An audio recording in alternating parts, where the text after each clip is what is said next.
Thank you. You summed it up very well, and the real estate market is very precious. We understand that. We commenced our operation in 2013 October. Prior to that, I had been to Hong Kong over the last 20 years. We came for it's arguably it's one of the world first-class financial center. We raised our subordinated debt tier two instrument way back in 2006, senior debt again.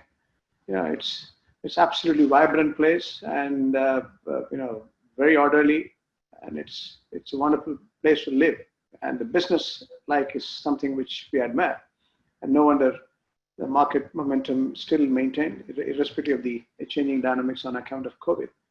Good summary, and we have Qatar National Bank coming. Perhaps they must be looking for good branch locations. We'll inform them. Any more companies which are coming from Qatar, we will definitely guide you, and definitely our value advantage is to refer with associates and partners like you. Let me move on to the major thrust of synergistic opportunities, bilateral synergistic opportunities between Qatar and Hong Kong.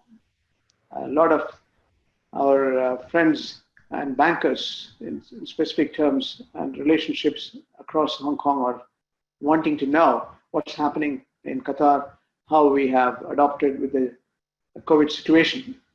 I want to touch base on the presentations and show how we have aligned, what sort of fiscal prudence, what sort of monetary prudence, what sort of changing policy framework we brought in fiscal and monetary terms, and how it is effectively organized to promote value advantage. That's what we are going to show you now.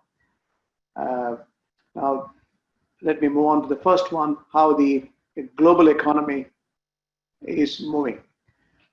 That's the top priority.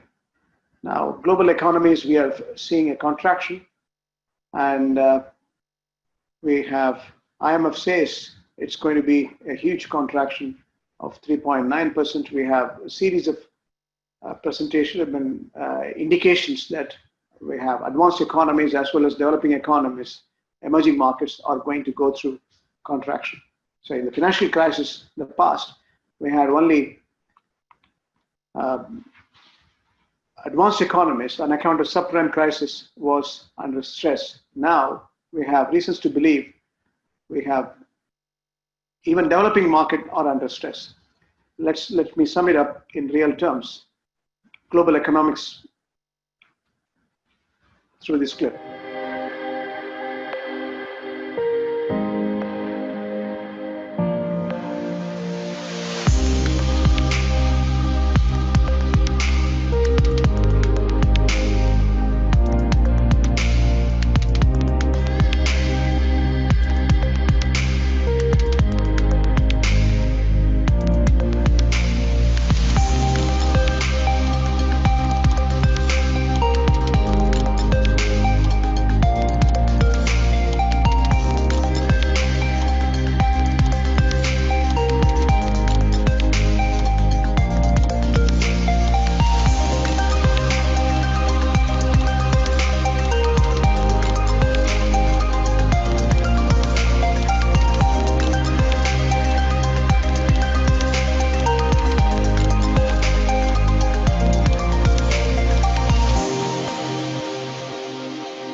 That's a reflection of the global performance. We have a huge contraction. Advanced economies are grossly underperforming to the tune of 8%, and again, over 3% is the developing economies, emerging markets. So it's different from the conventional crisis we have had in the past. The financial crisis in 2008 and 9 was confined to only one sector. The liquidity crisis moved into funding and solvency and sovereign issue, and G7 has become G8, G8 has become G20, and financial stability board was set in. Now the financial sector is stable. Your capital rules have changed. Your overall financial stability has come in individual institutions as well as country specific. So we are wiser than financial crisis, but we have made sure whatever the fiscal measures required, monetary measures required to bring in overall stability in terms of economics, the alignment between fiscal policy and monetary policy is what we managed to articulate so that the humanity is not suffering. First is to bring down the interest rate, to make sure customer has got debt servicing capacity. And we have to move from disaster recovery to business continuity, individual or institutions. So lowering the interest rate to start with Federal Reserve. Federal Reserve has done this. The U.S. Federal Reserve has kept interest rates unchanged at 0 to 0.25% and said it would keep interest rates near zero through 2022. It also projected the U.S. economy would shrink by 6.5% this year, but bounce back with a 5% gain in 2021. We're not thinking about raising rates. We're not even thinking about raising rates. So what we're thinking about is providing support for this economy. We do think this is going to take some time. Well, no, a similar methodology has been deployed. See, the central bank decides the interest rate, inflation, money supply, and the finance minister, from the government side, they decide the fiscal measures. So you have to have an alignment, as I said. Now, no question of interest rate hike, and it will continue to be, flat. And that's what Fed said. Then ECB has also done it. Let's look at what European Central Bank has done.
Banks have to lend. They have to have still credit creation.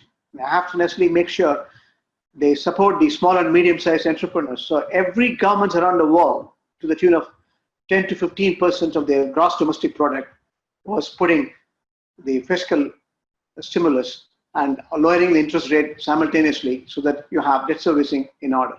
Now let's look at Qatar in specific terms. Qatar as an economy, how it managed.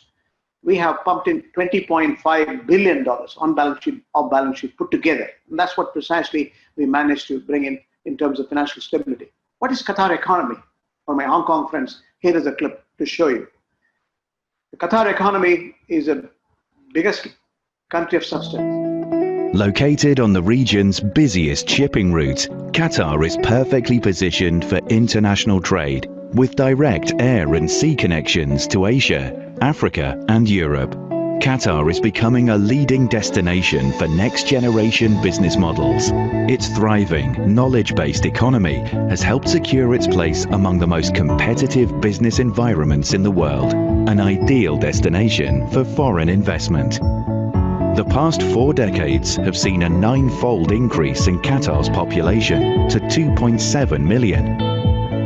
The current political blockade by neighboring countries has only served to strengthen the nation's self-sufficiency, and strategic investment continues to accelerate. Qatar has already spent $33 billion on infrastructure projects, with new contracts to be awarded over the next 3 years, not least with the 2022 FIFA World Cup on the horizon. The national strategy, Vision 2030, is even more ambitious. Qatar is known as the world's leading supplier of liquefied natural gas and a leading player in aviation and sports and the media. So both the hydrocarbon as well as non-hydrocarbon, we are going to have definite growth. And 2022, let me welcome Brenda as well as Mr. Allen. to come to Doha. We'll host you. And it's interesting developments in multiple form and substance. During this crisis, central bankers postponed the loans, again, concessional advantage to national guarantee programs from specialized institutions like Qatar Development Bank. Commercial banks like us have taken enormous measures to see in line with the guidance of the central bank. What are the guidance from the central bank? Here is a clip.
So the generally accepted risk measurements, economic risk management, social risk management, environment risk management, human risk management, all these parameters have been followed and meticulously measured and managed and controlled. That's what it is. Now let's come to the growth. What's going to happen in terms of energy, hydrocarbon? And that's the major commodity-driven economy like Qatar has engaged in, and a huge amount of incremental productivity has been planned pre-COVID, and our self-reliance was proven in total terms, since 2017, and we are scaling up the hydrocarbon and as well as non-hydrocarbon. Hydrocarbon is going to move in what respect? It's going to move from 77 to 127 in the next 7 years. Here is our energy minister. But as I mentioned, regarding the North Field, we are full steam ahead. As we have mentioned in the past, we're going to be awarding all our contracts for North Field expansion project. We have two phases, the east and the south expansion. We're going to go from 77 million tons per annum to 110 million tons per annum by 2025, and then up from 110 to 126 by the year 2027. And we've ordered all the shipping requirements, and we've booked slots for about $20 billion we've announced just a couple of weeks ago, and that's at the cost of around $20 billion US, and we've booked up 60% of the entire world's capacity of building LNG ships. So these, we call them our moving pipelines, if you will, but that's to have our full supply chain up and ready by the time we have all the developments in place. True. Both the diversification strategy as well as distribution strategy has been very practical and successful, and that's what exactly they are scaling up the LNG production as well as distributions. We talked about World Cup 2022. Here is a clip to show how modern these stadiums are coming up.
We welcome our Hong Kong friends for the World Cup even prior to that.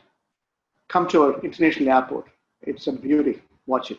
The world around us has changed and placed new challenges to the travel experience. At Hamad International Airport, we have embraced the change and elevated our safety measures. We are adopting new wearable intelligent technology. Smart screening helmets are safe and effective. It uses advanced technologies like infrared thermal imaging, artificial intelligence, and augmented reality display. Staff will continue to be screened, as well as passengers, at arrival and boarding points.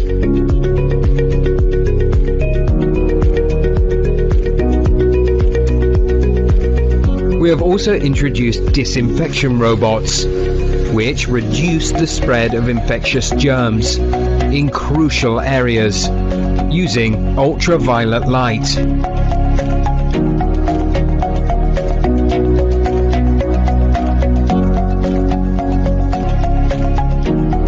Thorough sanitization and disinfection will continue to take place at all high contact areas.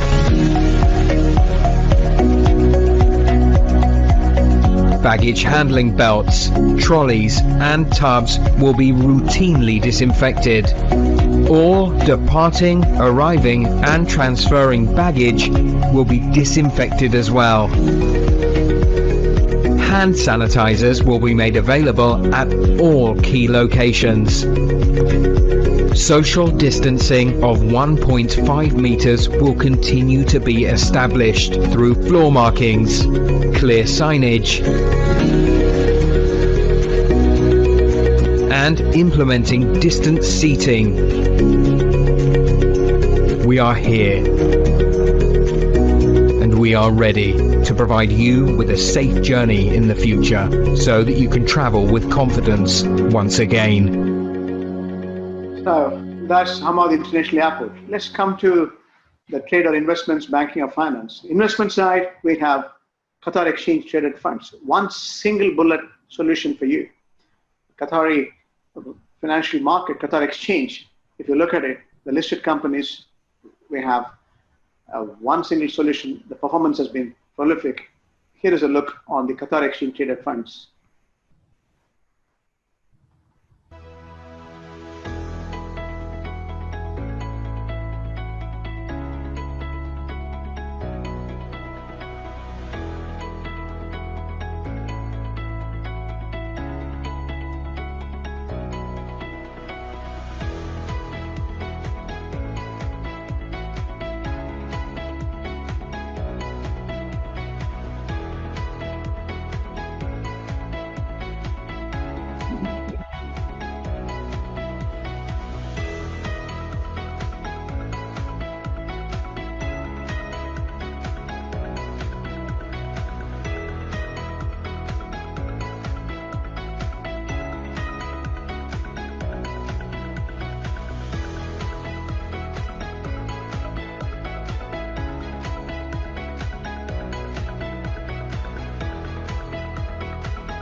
So, Qatar Exchange Traded Funds, whether equity or debt, here in Qatar, individual or institutions from Hong Kong, we are here to add value. Let me move on to what's the business climate?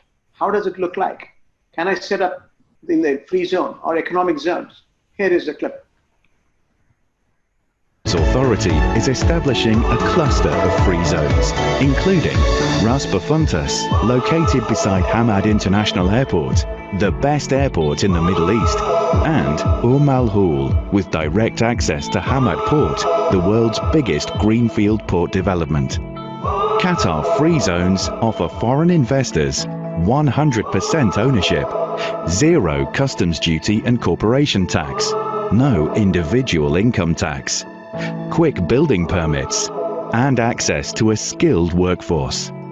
On the ground, free zones also provide fully serviced plots, dedicated security, hotel and retail facilities, as well as advanced broadband to ensure optimal connectivity.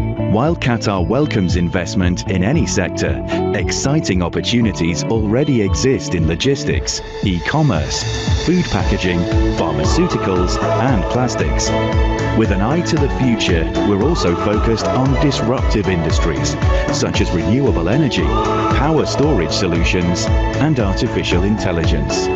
Be part of the Qatar Free Zones initiative, with everything in place, from essential infrastructure and facilities to ease of shipping and customs.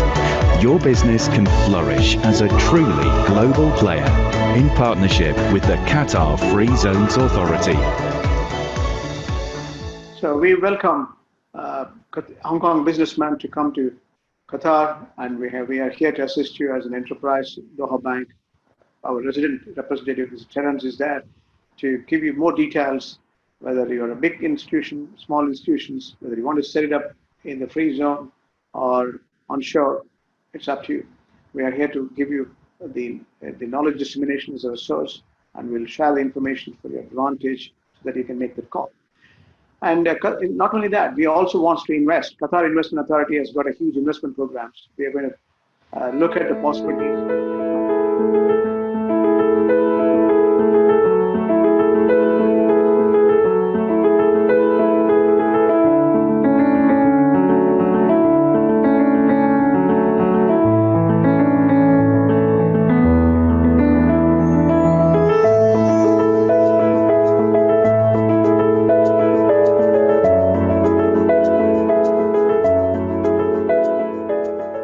So multiple sectors, multiple countries. Qatar has invested in terms of sovereign funds, which is twice of the GDP.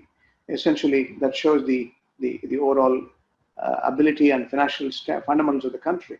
Now, we are looking for options, and we will coordinate with Hong Kong Trade Council, Business Council, to see how best we can look at opportunities through our resident representative office there, and also through our private banking and others.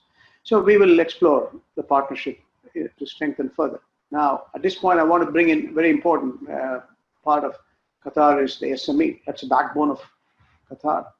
And we have very strong programs through multiple forms. Let me show you, a small clip which is in Arabic. SME is a major opportunity when it comes to Al Damin programs. That is a Qatar Development Bank, is an apex bank, and that can give you support. In addition to that, Doha Bank itself, we have very strong possibilities of supporting for small and medium-sized entrepreneurs, whether you want seed capital or mezzanine flow financing or debt. We have joint risk participation with Qatar Development Bank. We have our own programs. We can work on various support mechanisms, including infrastructure provisions. Let me come to the last part of the discussion today on the webinar. Hong Kong economy has done well, and if you look at the contraction, which is incidental to the overall global contraction, and the monetary and fiscal in February and March, they have taken fiscal as well as monetary actions, which has been widely recognized by global the economists and the bankers, and we are seeing more opportunities to see a stable, functional economy. Hong Kong monetary policy has taken enormous measures, and here is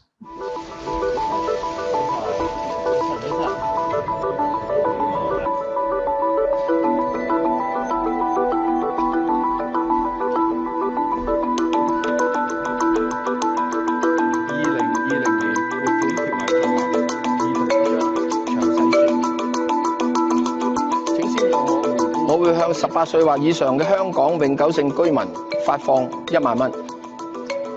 一方面鼓勵同埋帶動本地消費，另一方面舒緩市民嘅經濟壓力。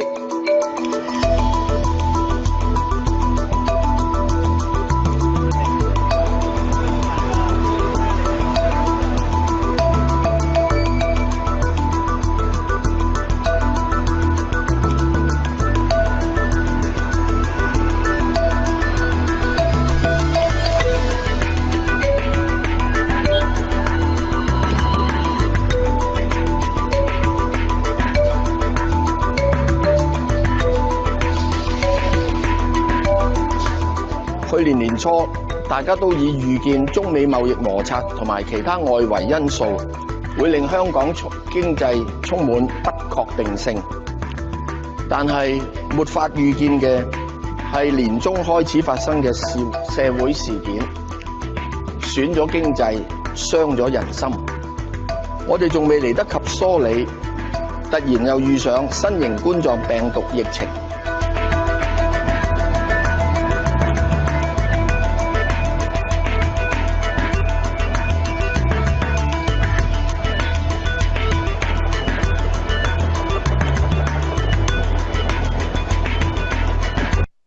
Bilateral terms, Hong Kong and Qatar double taxation agreement is signed in 2013.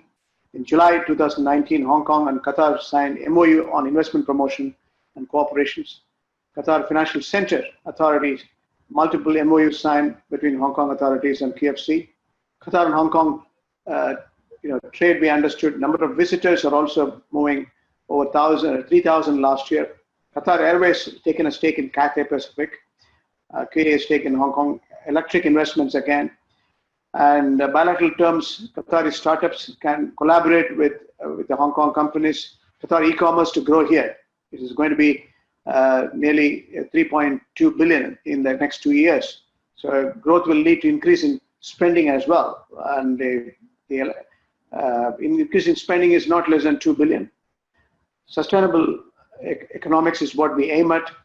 We have a smart city here. Again, we can collaborate. Performance in terms of banking services, we can finish off with few clips, and you can watch these photos. And Hong Kong is always beautiful. I mean, I personally enjoy visiting Hong Kong time and again. And Hong Kong bilateral partnership. This is a MOU agreement signed between Qatar Financial Center. We could see here Sheikh Al Anoud, Business Development Executive Director, and Hong Kong monetary authorities. Hong Kong is an advanced city. We have a sustainable journey to make. Qatar is fintech hub we are building. Welcome to Business Startup Qatar. So we have plenty of reasons to believe we can build a bilateral relationship